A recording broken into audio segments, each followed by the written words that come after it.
Bonjour à tous et bienvenue sur le plateau d'Anonymal TV pour un nouvel épisode d'Andy Sportlight. Aujourd'hui, on retrouve Odile Deleuze, la responsable de la section expertise goalball de l'association sportive Colline Notre-Dame, Hamza Errachedi et Abdelrahman Martinez, deux joueurs en équipe de France de goalball. On va parler de leur parcours, de l'histoire du club, mais avant ça, on les a suivis lors du championnat de France de goalball le 3 février dernier. Regardez.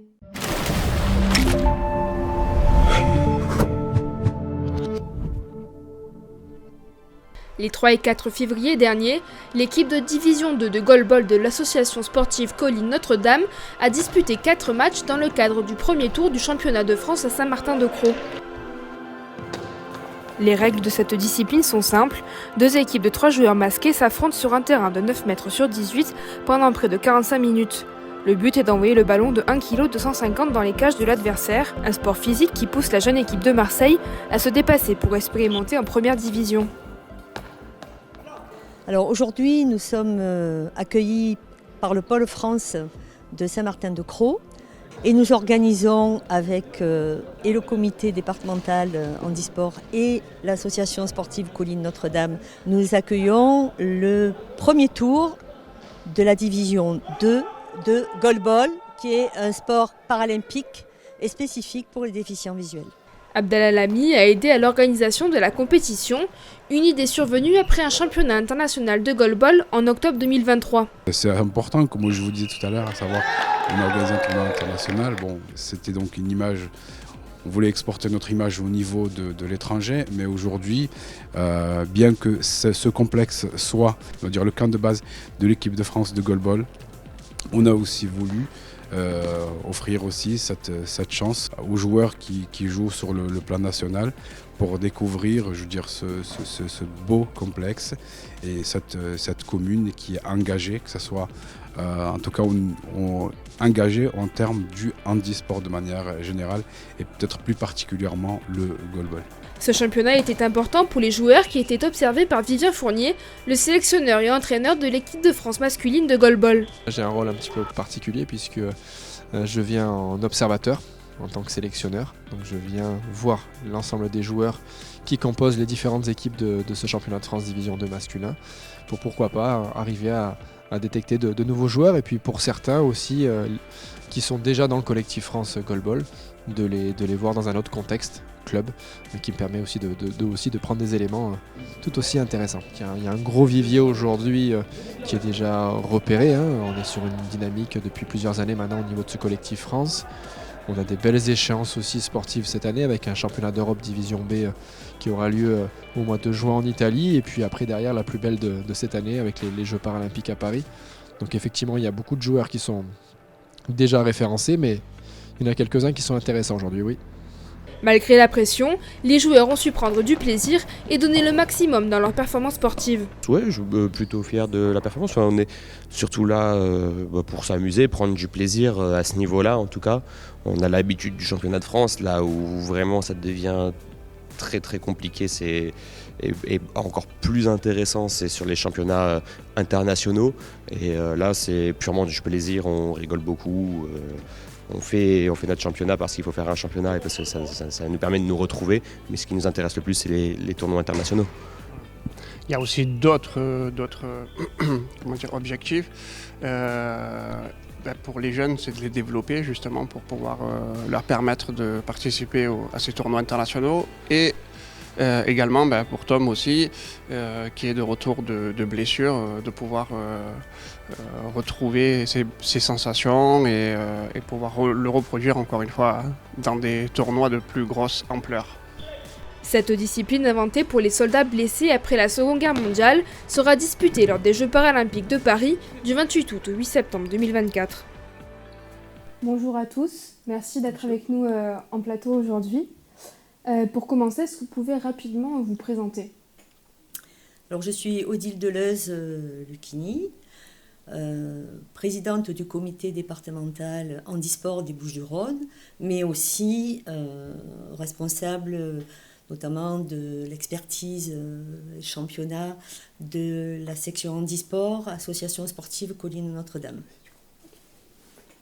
Alors Martinez Abdelrahman, Je suis joueur de goalball au club Association sportive Colline Notre-Dame, mais également au collectif France. Alors moi c'est Hamza Erachedji et pareil comme Abdel, je suis joueur à l'association Colline Notre-Dame et fait partie aussi du collectif France. Est-ce que vous pouvez justement nous parler du club, un peu son histoire, ce que vous faites aujourd'hui Alors le club, il y a très longtemps, dans les années 80, j'avais trouvé au sein de l'association gestionnaire établissement spécialisé IRSAM, j'avais retrouvé une ancienne association sportive et culturelle dont l'objet était de faire pratiquer des activités physiques et culturelles aux jeunes femmes déficientes visuelles après la guerre en 1946 pour participer, on va dire, à la reconstruction de la France. Donc dans les années 80, on va dire, j'ai relooké grâce au secrétaire général à l'époque, M. Viel, qui appartenait à l'IRSAM, cette association pour la rendre après une vraie association sportive qui correspondait avec des statuts fédératifs, entre autres de handisport et de sport adapté. Et voilà, donc nous avons l'an dernier obtenu, enfin, c'était les 40 ans, pardon, c'était les 40 ans de l'agrément sport de cette association.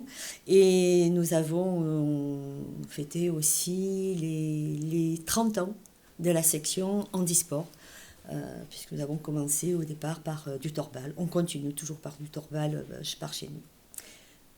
Vous faites du coup torbal, goalball, pardon. Est-ce que vous faites d'autres sports aussi? Oui, nous avons de l'athlétisme, de la natation, nous faisons de l'escalade, des stages multisports. Nous sommes effectivement très ouverts sur la déficience visuelle avec des pratiques adaptées. Et nous avons des écoles de sport, notamment le mercredi après-midi, où nous accueillons une quarantaine de jeunes enfants déficients visuels, mais pas que, depuis l'ouverture de nos statuts sur d'autres types de handicap. Mais majoritairement, effectivement, ce sont des jeunes déficients visuels et des adultes, puisque grâce à nos sections de sport collectif, nous avons des adultes, voire des vétérans qui font du torbal, du goalball, en loisir, et voire un championnat aussi. Pendant mes recherches, j'ai vu que vous étiez lié à une structure qui s'appelle l'Arc-en-Ciel. Est-ce que vous pouvez un peu nous expliquer le lien? Alors, le lien au niveau du handisport vient que nous sommes sur le site et occupons, grâce à une convention que nous avons avec l'Institut pour déficients visuels Arc-en-Ciel, le club est plus orienté, on va dire, sur la grande hyperstructure IRSAM, okay. Puisque le directeur général de l'IRSAM représente le président de l'IRSAM, l'association sportive, donc, est plutôt une émanation de l'IRSAM. Par contre, nous sommes en collaboration très étroite avec l'Institut Arc-en-Ciel, donc avec lequel nous avons une convention, mais pas que, puisque notre section sport adapté fonctionne aussi avec des structures spécialisées de l'IRSAM, comme les Nénuphars et comme le Russatel Garlaban. Voilà. Et les directeurs de ces structures spécialisées font partie de notre conseil d'administration. D'accord. On va revenir un peu du coup sur le goalball. Comme on a pu le voir dans le reportage, votre équipe elle a participé au championnat de France de goalball le 3 février dernier. Est-ce que vous pouvez un peu nous donner les résultats de ce week-end? Alors, nous avons participé pour la première fois en Division 2 parce que nous avions des jeunes qui s'entraînent, on va dire, régulièrement. Et un de nos joueurs de Division 1 qui a été opéré et qui n'a pas pu participer aux sélections de la Division 1, pour qu'il puisse être sélectionnable au vu des Paralympiques. Donc nous avons monté cette année cette division avec bon nombre de jeunes gens et des joueurs plus confirmés. Voilà. Donc je laisse le soin peut-être à mes joueurs, notamment Abdelrahman qui a participé à son premier championnat de France titulaire Division 2, parce qu'il participe depuis l'année dernière en tant que remplaçant en D1. Mais je pense que maintenant, ça va changer la donne depuis cette Division 2. Du coup, est-ce que vous pouvez un peu nous dire les résultats de ce match, enfin de ce championnat, pardon. Déjà de l'équipe, combien vous êtes classés? Alors, nous avons fini deuxième avec 3 victoires et une défaite. Est-ce que vous êtes fiers de ce qui est ressorti de cette compétition? Alors, honnêtement, je suis très fier car ça a permis à des joueurs, on va dire, d'émerger et on va dire, découvrir le milieu de la compétition, mais également à certains de se développer et à d'autres de pouvoir être sélectionnables. Parce que du coup, vous aviez plusieurs enjeux. C'était déjà de gagner le championnat pour pouvoir vous qualifier. Il y avait aussi le sélectionneur qui était présent de l'équipe de France. Est-ce que vous avez réussi à gérer la pression et à être bien dans votre jeu pendant le week-end? Alors, j'y ai pas pensé. On va dire que je me suis concentré sur mon jeu et le jeu de l'équipe. Et au pire des cas, je me suis dit, au pire des cas, on va dire ça marche. Et au pire des cas, on perd et tant pis. Mais au moins, on donne le meilleur et on pense pas je veux dire, on pensera aux enjeux plus tard. Est-ce que vous pouvez nous faire un rapide rappel des règles du goalball? Alors, le goalball, c'est à se jouer en 3 contre 3, avec 3 joueurs sur le terrain par équipe.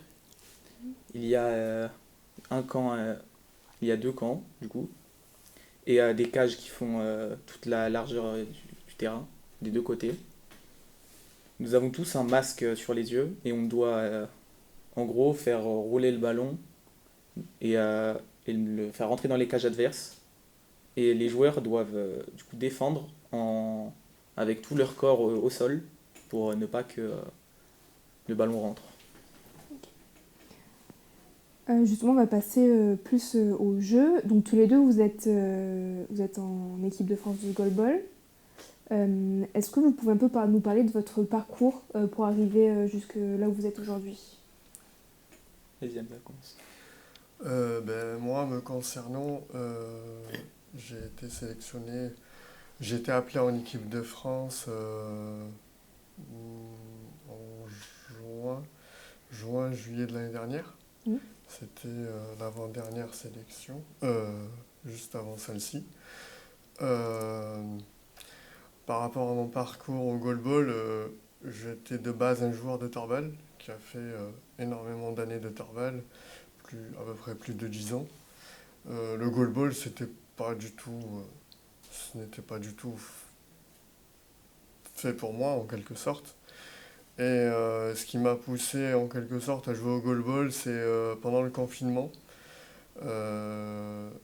J'ai eu l'occasion d'avoir des entraînements de goalball, ce qui me permettait de sortir de chez moi. Et j'en ai profité parce que j'avais une vision du goalball qui était le sport de brut, avec un ballon qui fait 1,250 kg par rapport à un ballon de torbal, lui qui fait 550, 500 grammes. 500 grammes. Donc c'était rien à voir. Et en fait, au fur et à mesure des entraînements, je me suis rendu compte qu'effectivement, il faut avoir un minimum de force, mais surtout, énormément de technique pour pouvoir notamment tirer fort, qui est le but en quelque sorte pour pouvoir marquer. Donc ce qui me concerne, ça fait à peu près 3 ans. 3 ans que vous jouez Ça fait à peu près 3 ans. Ça fait à peu près 3 ans et demi que je fais partie du championnat, que j'ai fait le championnat de France. En goalball, ça doit faire à peu près 4 ans que je m'entraîne. Alors moi j'ai également commencé par le torbal quand j'étais petit et j'en ai fait à peu près pendant toute mon enfance et j'ai découvert le goalball car quand le club a commencé la discipline, il y a des amis à moi qui allaient, on m'incitait à y aller. Finalement j'ai fini par y aller et j'ai plutôt apprécié, c'était il y a à peu près 4 ans que j'ai commencé le goalball. Ensuite, j'ai fait ma première Coupe de France C'est-à-dire premier tournoi il y a 3 ans. Enfin, c'était il y a 2 ans. Ensuite, j'ai continué à m'entraîner. J'étais ensuite depuis l'année dernière remplaçant en première division. Puis ensuite, là, j'étais en deuxième division cette année en tant que titulaire. Et je suis également en première division. Ensuite, j'ai été appelé suite au championnat de France Division 2. J'ai été appelé en équipe de France. Et j'ai eu du coup mon premier tournoi international le week-end dernier. Et ça s'est bien passé. Mais c'est plutôt bien passé. Mon équipe a fini deuxième. Ok. Les 2 équipes de France sont dans le podium, donc c'est ce qu'on voulait. Et je pense que c'est tout. Du coup, vous avez découvert la discipline en étant en club, en fait. Vous avez commencé par le torball. Et comment vous avez entendu parler du goalball, en fait? C'est parce que vous le côtoyez tous les jours? J'avais commencé par le torball, mais ensuite c'est des amis à moi qui m'ont incité à venir au goalball quand on a commencé la discipline. Et à force de me secouer pour que j'y aille, j'ai fini par y aller et j'ai plutôt apprécié finalement. Est-ce que vous pouvez nous expliquer un entraînement type de goalball? Comment ça se passe? Alors un entraînement type, ce serait tout d'abord l'échauffement, ensuite le montage du terrain. On a le montage du terrain. Ensuite, on a quelques échauffements spécialisés, donc défense, attaque, tout ça. Et après, on passe à des exercices plus, ensuite des exercices, c'est ça. Et après, on fait des matchs avec des règles spécifiques pour entraîner différents points. Justement, vous parlez, donc il y a 3 joueurs, chacun a un rôle particulier. Il y a de la défense, de l'attaque. Comment est-ce que ces rôles-là sont distribués? Alors, les rôles principaux sont les ailiers et le centre. C'est les 2 rôles principaux, ailier gauche, ailier droite et central. Alors, selon l'aile qu'on choisit, c'est purement de la préférence. Les droitiers vont souvent tendance à préférer le côté droit, bien qu'il y ait des exceptions. Et pour le centre, c'est on va dire une question d'entraînement et de préférence, encore une fois. Alors le centre, bien que tous les joueurs défendent, oui, c'est ça. Le centre va avoir plus un rôle défensif et les ailiers plus un rôle offensif. Ok. Et par exemple, vous jouez quel poste? Moi, je suis ailier gauche et je suis en apprentissage pour le centre. Ok. Et c'est du coup l'apprentissage, c'est une demande particulière? Vous vouliez essayer le centre ou on vous a dit ça serait bien que tu ailles au centre? Non, on m'a dit que ce serait bien que je sache jouer à ce poste-là pour avoir de la variété, c'est-à-dire pouvoir varier le jeu et varier les formations. Et vous, Hamza? Alors moi, mon poste favori, ça reste le côté droit. Après, à l'entraînement, je peux jouer un peu à n'importe quel poste. Mais c'est vrai que je préfère quand même que ce soit en compète, par exemple. C'est là où je suis le plus à l'aise, c'est le côté droit. Et ça vous arrive du coup de jouer à un poste entre guillemets qui n'est pas votre poste habituel? Oui, par exemple à l'entraînement, il n'y a pas de problème. Après, en championnat, il faut vraiment qu'il y ait vraiment... on ne peut pas faire autrement, en quelque sorte. Si je peux rajouter, les joueurs effectivement sont initiés en fonction déjà de leur possible dans un premier temps, mais une équipe est composée de 6 joueurs, donc 3 joueurs de champ. Et il s'avère qu'effectivement, on peut se retrouver avec 3 ailiers droits, ou 3 ailiers gauches, ou 2 ailiers gauches et un seul centre. Et effectivement, pour tenir tout un championnat, il faut quand même avoir effectivement un poste privilégié, mais en même temps de passer sur d'autres postes, notamment au niveau des entraînements et parfois en fonction des besoins des techniques et tactiques des jeux opposants. Il est intéressant de développer d'autres compétences techniques et autres. Et du coup, ça permet aussi peut-être d'orienter des points au niveau des entraînements et travailler les faiblesses. Oui, donc c'est important qu'ils puissent jouer à tous les postes parce qu'on ne sait jamais en fait ce qui peut se passer. Tout à fait. Ok. Ouais. Même s'il y a un poste privilégié et pour lequel on est le plus performant. Oui, donc on va privilégier le joueur sur ce poste-là, mais s'il doit passer sur un autre poste, il faut qu'il sache gérer le changement. Est-ce que justement au niveau du jeu, il y a une différence entre le jeu que vous pouvez faire en club et le jeu que vous faites en équipe de France? Il y a une grosse différence car en club, ça va être plus de l'apprentissage, enfin, oui, ça va être de l'apprentissage de nouvelles choses, de nouvelles, de nouvelles techniques, alors qu'en en tournoi ou en équipe de France ou n'importe quel tournoi, hein, ça va être de faire ce qu'on sait faire le mieux et de ne pas prendre de risques. Alors que, enfin, car il y a de l'enjeu, alors qu'en entraînement, il n'y a pas d'enjeu, on sait que si on prend des risques, il n'y aura pas de conséquences.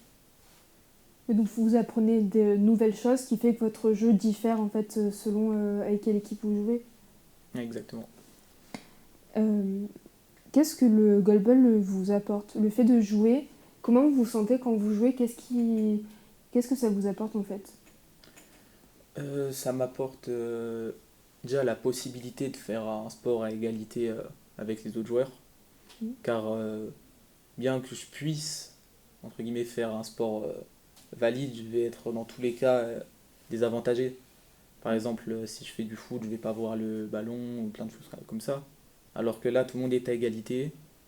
Donc déjà, ça m'apporte la possibilité de faire un sport où je suis à égalité.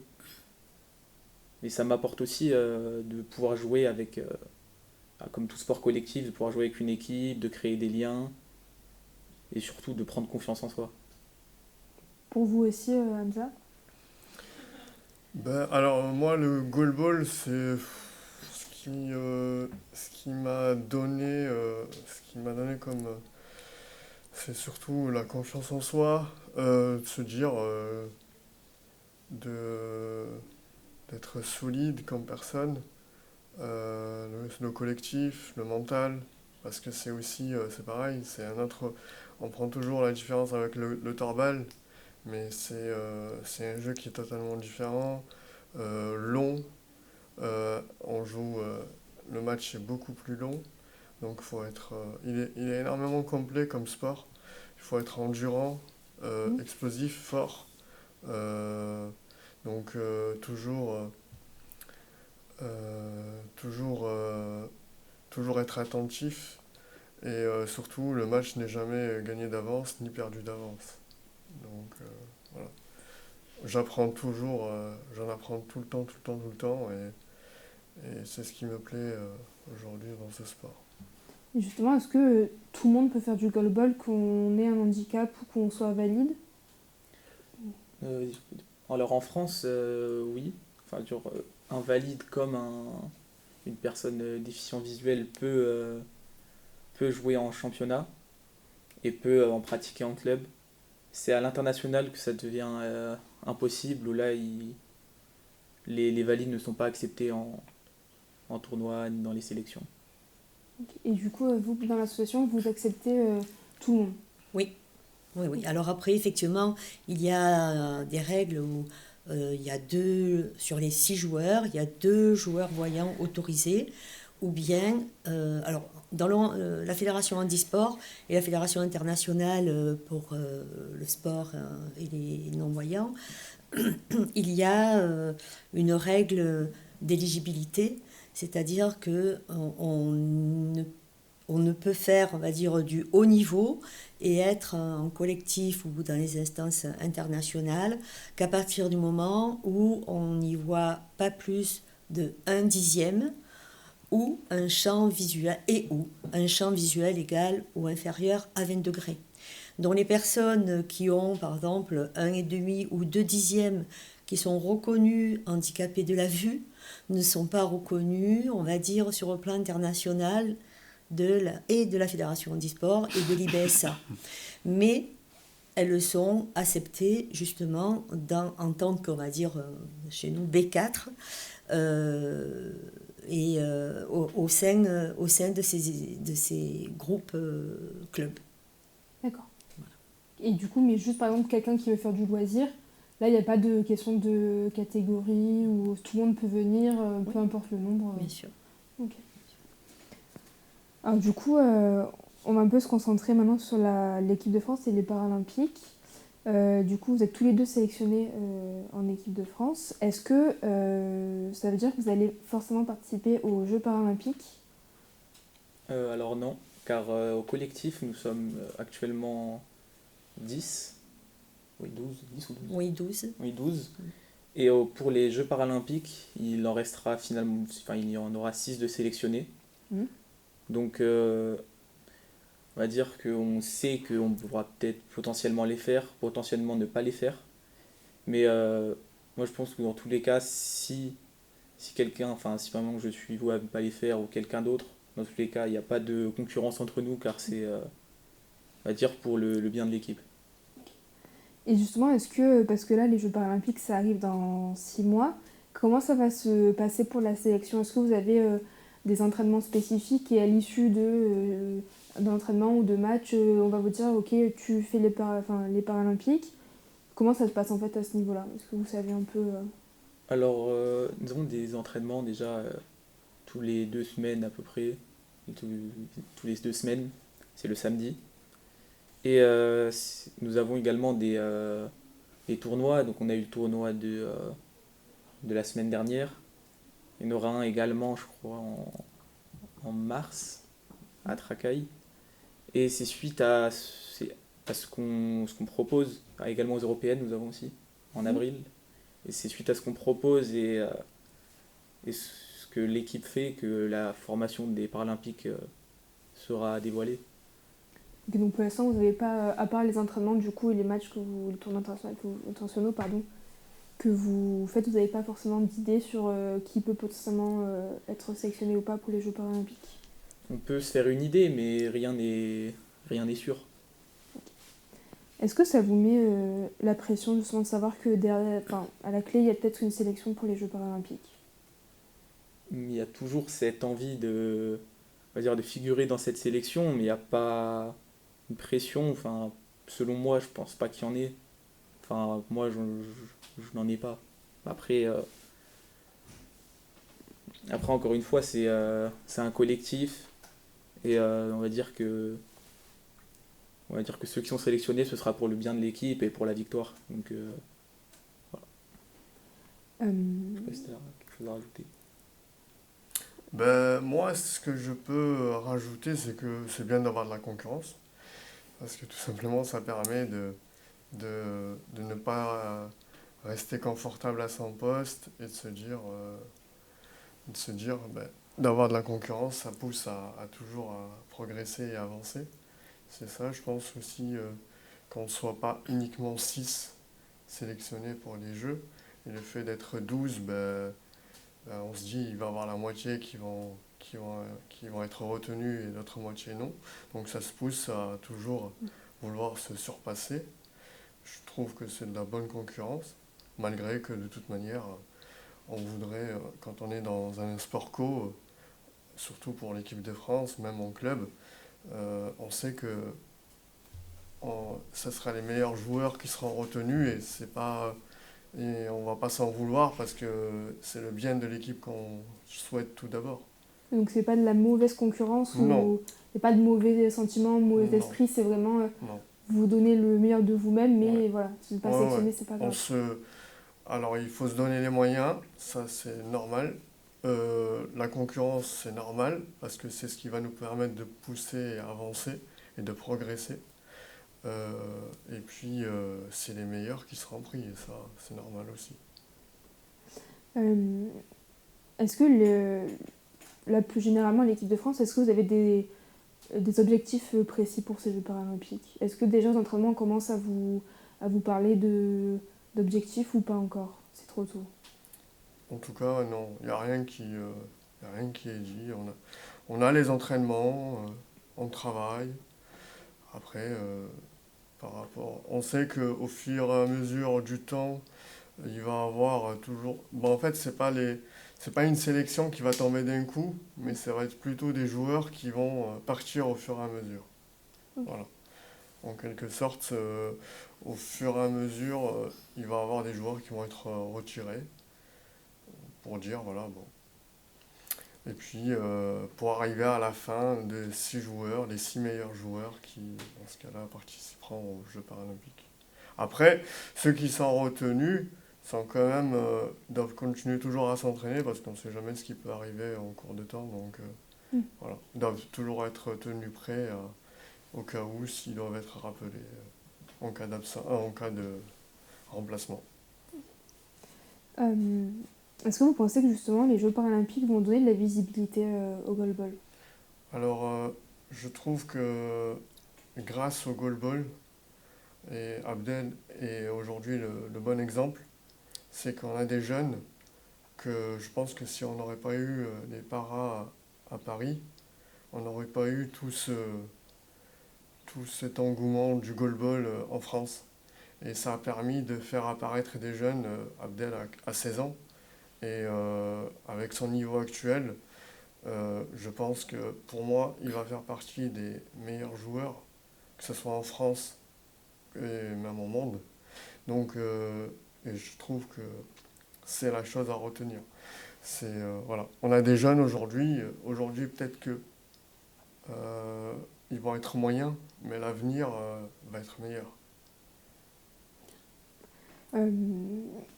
Et vous, d'un point de vue comité et aussi d'association, est-ce que vous pensez qu'il va y avoir plus de visibilité pour vous? Alors, je l'espère. Je l'espère de tout cœur.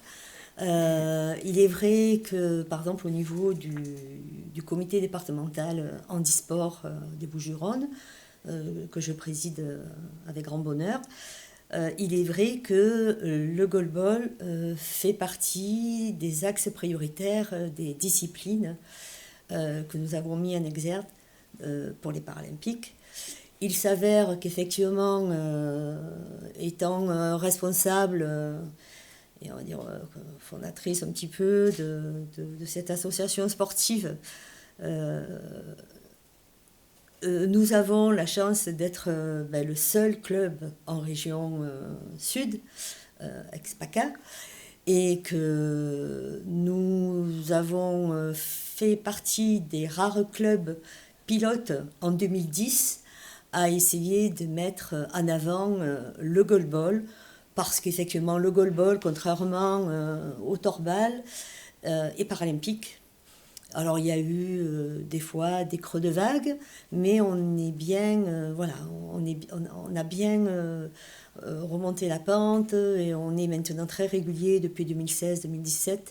Et donc l'association sportive Colline Notre-Dame, dite ASCND, est quand même vaillante, puisque parmi les 12 qui sont sélectionnables pour les Paralympiques, nous avons 5 joueurs sur les 6 que nous avons de la division 1 qui sont sélectionnables, dont un effectivement qui est en attente de sa naturalisation.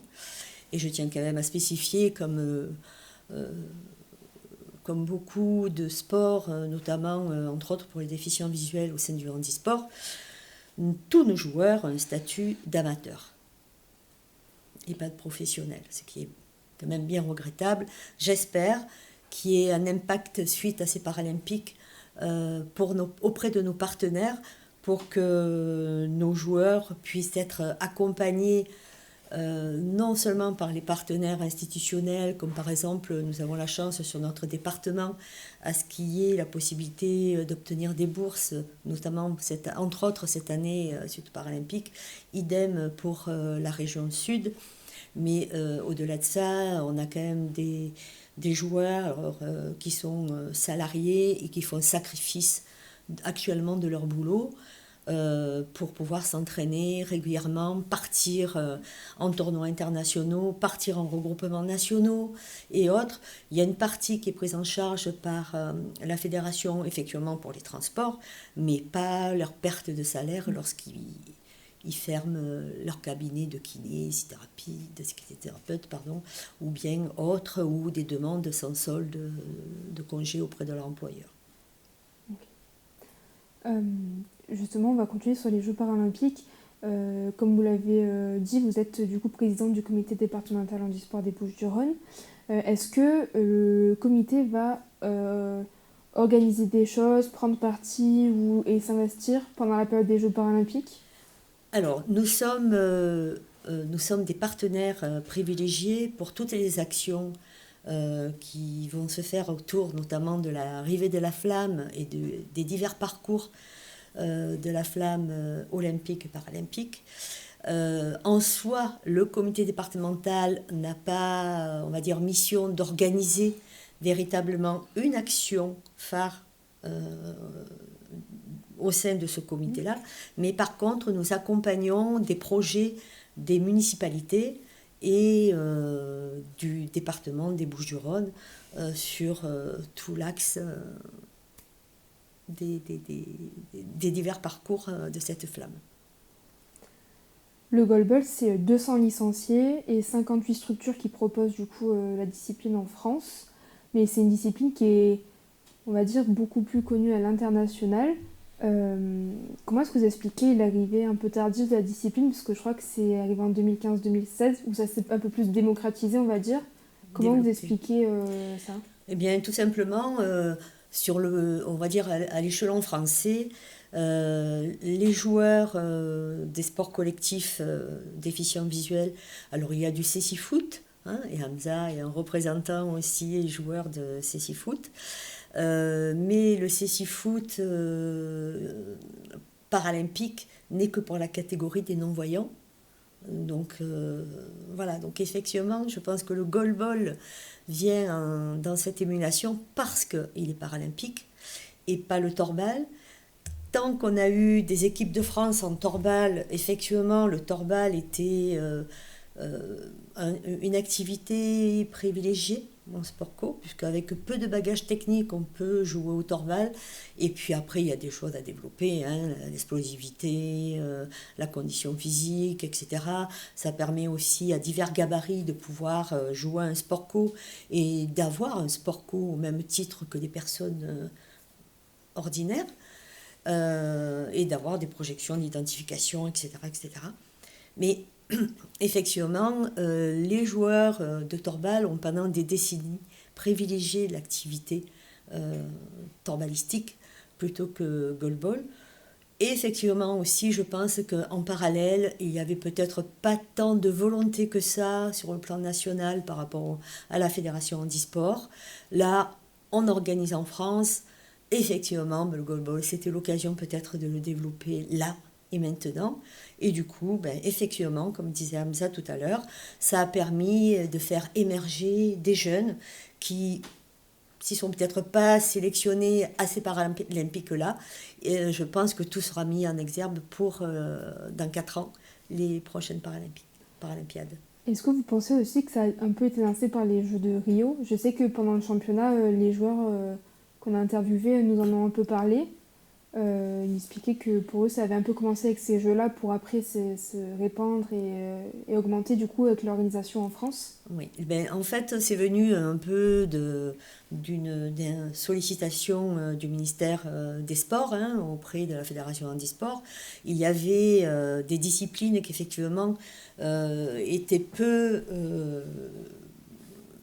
développé et du coup peut-être c'était de mettre sur la touche la possibilité d'avoir des équipes médaillables ou représentatives sur le plan paralympique. Voilà. Et effectivement, même si dans le pays il n'y a pas, on va dire, un club de goalball dans toutes les villes ou dans tous les départements, mais qu'au moins il y ait effectivement une représentativité nationale de cette discipline, puisque sur le plan international, mondial, elle est quand même fortement représentée par, on va dire, l'Asie.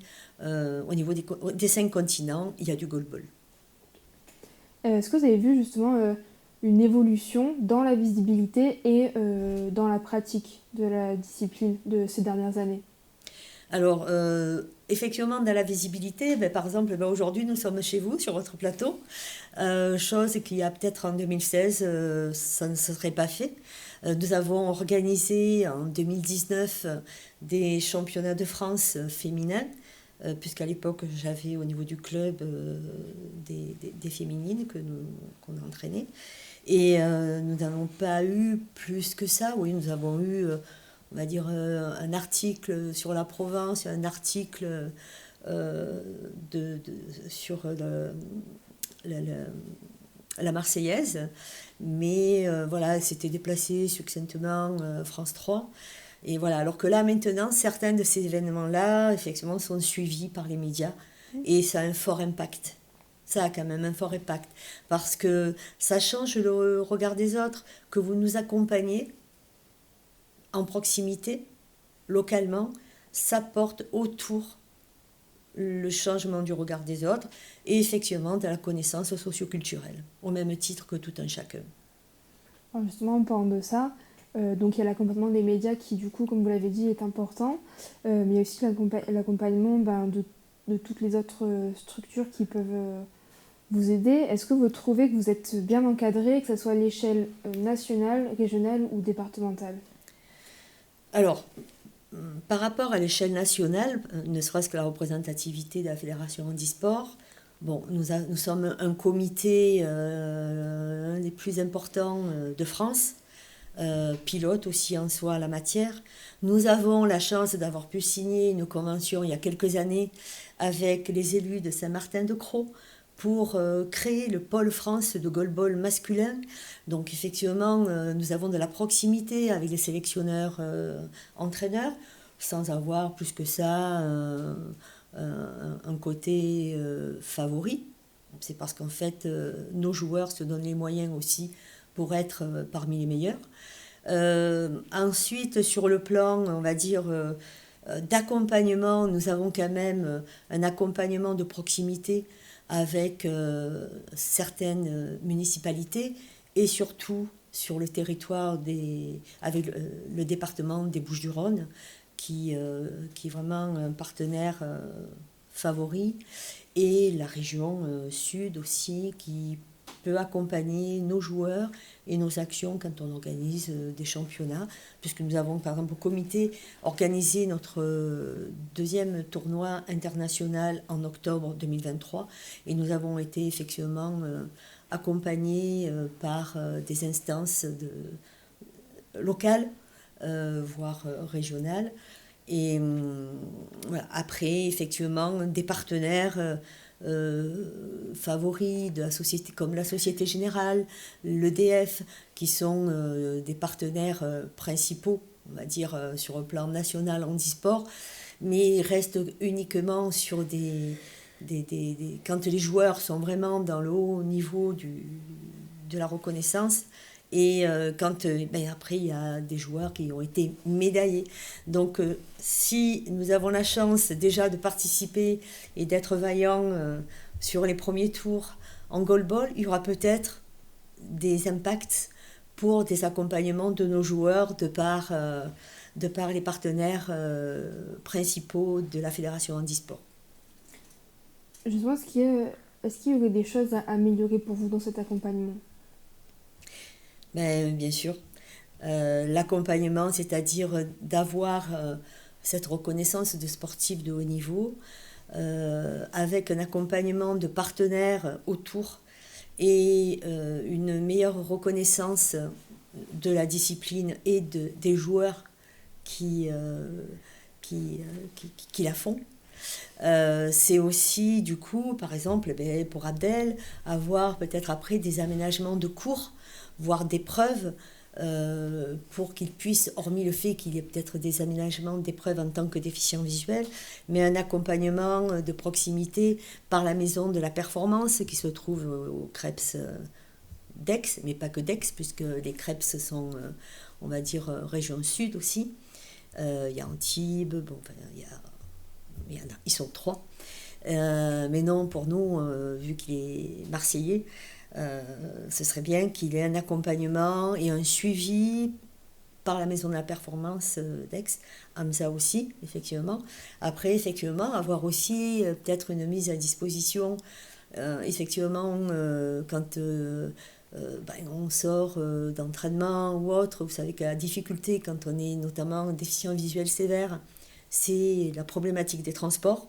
pour se rendre d'un point à un autre au sein de Marseille, mais aussi d'un point à une autre ville, de sortir de Marseille pour aller ailleurs, et pas que, voilà, parce que même de prendre le train, après il faut se rendre au point central de...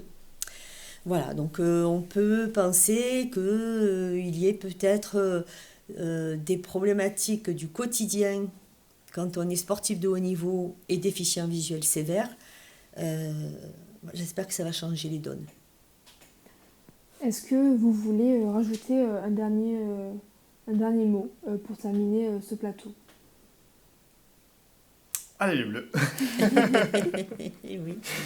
Allez les Bleus, et le meilleur pour tous les joueurs et les joueuses. Nous avons dans notre club une joueuse aussi du collectif France, Audrey Belkir-Piron, qui, comme on n'a plus d'équipe de France, on n'a plus d'équipe féminine à Marseille, elle joue sur Lyon, mais elle est licenciée en loisirs chez nous, et elle œuvre un maximum. Elle a d'ailleurs elle-même sacrifié son métier de kiné qu'elle a mis en stand-by pour se préparer au mieux pour ses Paralympiques. Alors on a des joueurs et des joueuses au cœur vaillant, et j'espère que ce sera reconnu à juste titre, au même titre que les autres sportifs olympiques. Merci beaucoup à vous d'être venu sur notre plateau aujourd'hui. Merci à la régie, merci à vous et à bientôt sur Anonymal TV. Au revoir.